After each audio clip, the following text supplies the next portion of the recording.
নমস্কার, স্বাগত আপনাদের আরো একবার TV9 বাংলায়। ঘড়িতে সময় সন্ধ্যে 7টা, তার মানে TV9 বাংলায় সময় এখন আপডেট বাংলার। আপডেট বাংলায় আগামী আধ ঘন্টা দিনের সব বড় খবরে নজর রাখবো, কিন্তু আজ আপডেট বাংলায় আগামী আধ ঘন্টা যে সমস্ত খবরের আপডেট নিয়ে আপনাদের সঙ্গে কথা বলবো সেটার একটা ঝলক প্রথমেই দেখাই আপনাদের। আর শুরুতে যে খবর আমাদের নজর রাখতেই হবে, অবশেষে জালে জাকির মালদা গুলি হত্যাকাণ্ডে গ্রেপ্তার করা হলো। মূল অভিযুক্তকে পুলিশ খুঁজছিল, ড্রোন উড়িয়েছিল, অবশেষে গ্রেপ্তার করা হলো। আজকে দ্বিতীয় যে বড় খবর আমরা নজর রাখবো, গুড়াপে ফাঁসি, জন্মদিনে বিচার পেল এক রত্তি, কিন্তু গুড়াপের শিশুকন্যা তো পেল, তিলোত্তমা কি পাবে? নজর থাকবে আমাদের। আজকে তৃতীয় যে বড় খবর আমাদের নজর রাখতেই হবে, ভাঙলো রকেট, আকাশ জুড়ে ছড়িয়ে পড়লো আগুনের ফুলকি। কার রকেট, কে পাঠিয়েছিল, বলবো আপনাদের। চতুর্থ যে বড় খবর আমাদের নজর থাকতেই আজকে থাকবে, টার্গেট কিং খান, আক্রান্ত স্যাফ, শাহরুখের বাড়িতেও কি কি হয়েছিল, দেখাবো আপনাদের আজকে। আজকে পঞ্চম যে বড় খবর আমাদের নজর থাকবে, দেখুন মহাকুম্ভ চলছে, তার মাঝেই ভাইরাল মোনালিসা। মহাকুম্ভে সকলের নজর কাড়ছে মালা বিক্রেতার তরুণী। আজকে ষষ্ঠ যে খবর আমাদের নজর রাখতে হবে, পুলিশকে গুলি, বাংলাদেশ যোগ, সাজ্জাদকে অস্ত্র দিয়েছিল বাংলাদেশি আব্দুল, সে কিভাবে পুশব্যাক করার পরও ভারতে থেকে গেল, নজর রাখতেই হবে।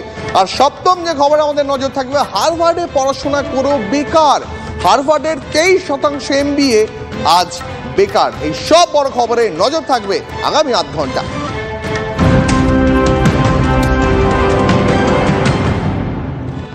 আর যেমনটা আপনাদের শুরুতেই বলেছিলাম, নজর রাখবো কালিয়াচকে, কারণ কালিয়াচকে তৃণমূল কর্মী খুনে অবশেষে গ্রেপ্তার জাকির শেখ। তৃণমূল কর্মী হাসা শেখ, তাকে খুন করার 3 দিন পর গ্রেপ্তার দলেরই ব্লক সভাপতির ঘনিষ্ঠ জাকির শেখ। ছবিটা দেখাচ্ছি আপনাদের। প্রথমে দেখাই হত্যার সময়কার ছবি, যেভাবে গুলি করে মাথা থেতলে খুন করা হয়েছিল তৃণমূল সমর্থককে, সেই ছবি।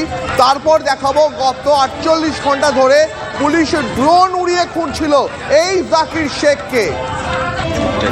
এই জাকির শেখ, তাকে খুঁজে পাওয়া যাচ্ছিল না, পুলিশ তার জন্য ড্রোন উড়িয়েছিল, আর অবশেষে কালিয়াচক থেকে গ্রেপ্তার করা হলো তৃণমূল কর্মী জাকির শেখকে।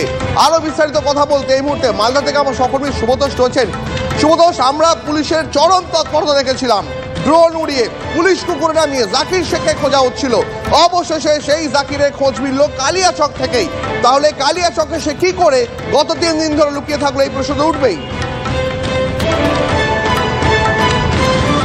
দেখো, পুলিশ কিন্তু লাগাতার মানে চিরুনি তল্লাশি চালানো বলতে যা বোঝায় তাই করে এসেছে, এবং বিশেষ করে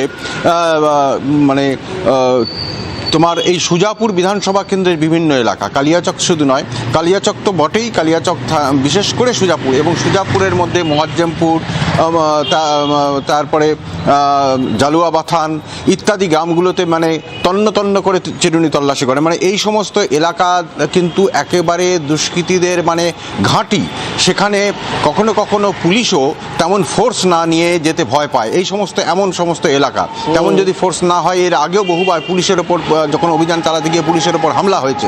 মানে এইটা এতটাই ঘাঁটি, এবং নিয়মিতভাবে বোমাবাজি হয়। দুষ্কৃতীদের একেবারে ঘাঁটি হচ্ছে এই জালুয়াবাথান।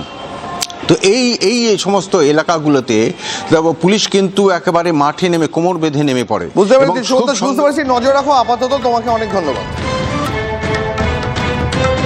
তৃণমূল নেতার বাড়িতে 3 ড্রাম ভর্তি বোমা, আমডাঙ্গায় গ্রেপ্তার তৃণমূলের পঞ্চায়েত সদস্য আবু তালেব। কিসের উদ্দেশ্যে এত বোমা মজুদ, তদন্তে পুলিশ।